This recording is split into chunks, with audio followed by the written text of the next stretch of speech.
The Figueroa Corridor in South Los Angeles has long been an economic artery built on the backs of local, family-owned shops.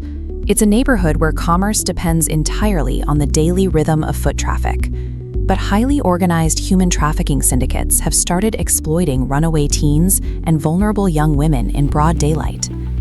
The sidewalks have been converted into an open-air marketplace for transactional sex. Visible solicitation directly degrades local commerce. When potential customers feel too intimidated to walk down the street or avoid parking near a storefront altogether, foot traffic to these family restaurants and grocers plummets. Local merchants are now facing a terrible choice. They either have to drain their remaining operating budgets to hire private security or pack up and close their doors entirely. Curiously, with minors being openly exploited on public sidewalks every single day, it raises an obvious question. Why is the Los Angeles Police Department failing to intervene? Officers on the corridor find themselves stalled by a massive, newly constructed legal roadblock. To understand this roadblock, we have to look past the streets of LA and towards state lawmakers in Sacramento, who recently passed Senate Bill 357. The legislative intent behind this bill was straightforward. Advocates wanted to protect marginalized immunities from being disproportionately targeted or profiled by law enforcement. This diagram maps out the legal criteria required for police to make an arrest.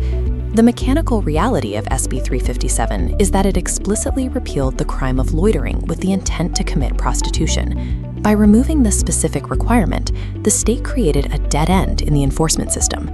Without the loitering clause, officers can no longer make arrests based on street solicitation alone. They have been legally stripped of their primary proactive tool.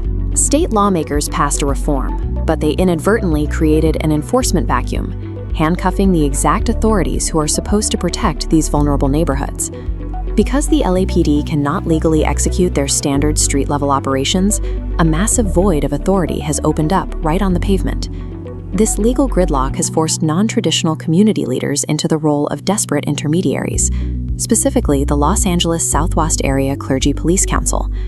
During a recent closed-door meeting of this council, an anonymous local pastor pleaded directly with police for an immediate intervention to save the failing shops and the exploited youth outside their doors. This reliance on faith leaders marks a shift toward alternative pathways for action, as community groups attempt to bypass the municipal channels that remain gridlocked. If the current state laws remain in place, the stakes for South LA are clear. Legitimate businesses will accelerate their exodus from the area. When small businesses leave, gang-affiliated syndicates fill the economic void. They're already utilizing local street motels along the corridor as hubs for organized abuse. City attorneys have attempted spot fixes, like filing public nuisance lawsuits against these notorious properties to disrupt their operations. But isolated lawsuits are just band-aids. To stop the cycle of exploitation and prevent further economic collapse, the community needs broad, systemic reform that bypasses the broken legislative channels. The blueprint for citizens starts at the neighborhood level. Showing up to community police advisory board meetings provides immediate physical support to the local merchants under siege. Beyond the neighborhood, citizens can subscribe to local watchdog platforms like URBT News to track county safety initiatives and hold elected officials accountable for the legislation they draft.